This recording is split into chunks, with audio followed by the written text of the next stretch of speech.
अच्छा, properties of good estimator. तो हमारे पास जो है प्रॉपर्टीज़ ऑफ गुड एस्टिमेटर में क्या है कि in point estimator the unknown value of population parameter is estimated by a single number, which is quite risky job. This single value may or may not be equal to the true value of the parameter.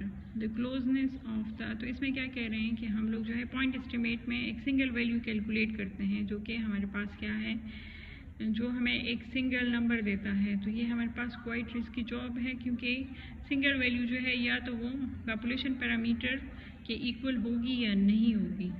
तो the closeness of the estimate to the population to the parameter value depends on the random sample। और ये जो closeness होती है population parameter value की estimate की population parameter की तरफ जो क्लोजनेस होती है वो डिपेंड करती है रैंडम सैंपल पे एंड एस्टिमेटर पे। तो आइडियल एस्टिमेटर जो है वो हमारे पास क्या है कि जो हमें correct value of the parameter दें, ठीक है।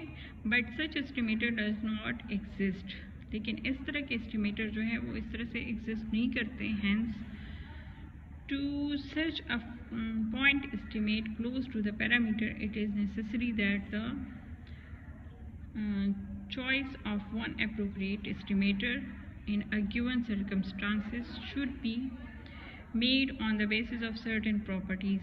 और वो प्रॉपर्टी क्या कहलाती है? Criteria of good point estimator के हमारे पास जो है, हम लोग चाहते हैं कि हमारे पास कुछ ऐसा एस्टिमेटर हो कि जो कि हमें ऐसी वैल्यू दे जो कि पॉपुलेशन पैरामीटर के करीब तरीन हो या पॉपुलेशन पैरामीटर के इक्वल हो।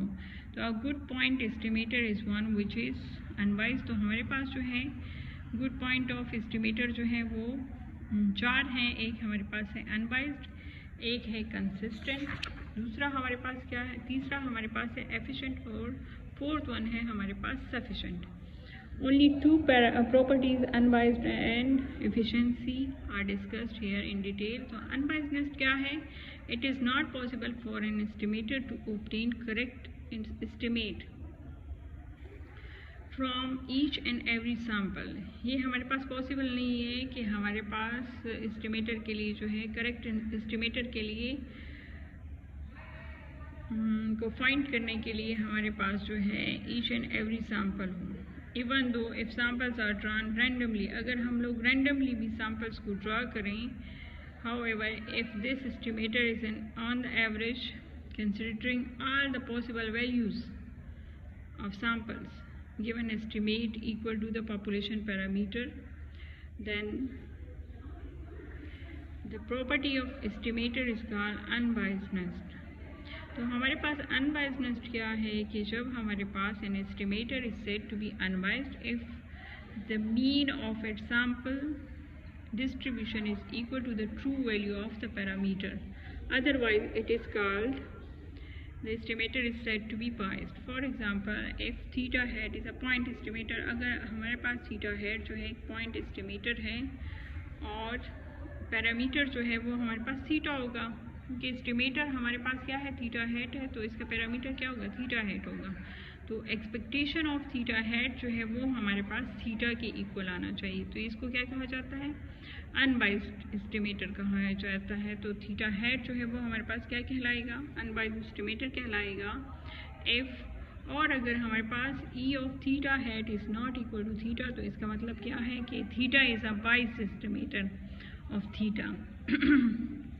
Further if E of theta hat, तो हमारे पास ज़रूरी तो नहीं है कि ई ऑफ थीटा हैट जो है वो इक्वल टू आए, नॉट इक्वल भी आ सकता है, ग्रेटर देन भी आ सकता है। जब greater than E of theta hat जो ग्रेटर देन थीटा आ जाए तो इसका मतलब क्या होगा कि वो पॉजिटिवली बाइस्ड होगा। और अगर ये इक्वल टू नहीं आता तो नॉट इक्वल भी आता है, लेस देन भी आता है, और ग्रेटर देन जब आता है तो पॉजिटिवली स्क्यूड होगा, और लेस देन जब आएगा तो वो हमारे पास क्या होगा, नेगेटिवली बाइस्ड होगा। ठीक है। Remember that in previous unit we have shown that in practical example हमारे पास जो है ई ऑफ एक्स बार जो है वो किस चीज़ के इक्वल था, म्यू ऑफ एक्स बार के इक्वल था, और म्यू ऑफ एक्स बार जो है वो म्यू के इक्वल था। तो ये हमारे पास क्या था, अनबाइस्ड प्रॉपर्टी थी।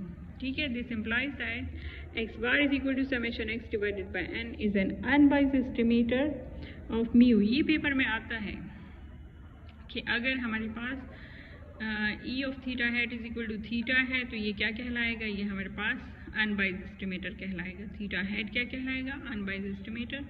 नॉट इक्वल टू आएगा तो बाइज्ड थीटा हैट जो है वो बाइज्ड एस्टिमेटर होगा। ग्रेटर देन आएगा तो थीटा हैट पॉजिटिवली होगा, और अगर लेस देन है तो हमारे पास क्या आएगा, नेगेटिवली थीटा हैट जो है वो क्या होगा, नेगेटिवली बाइज्ड होगा।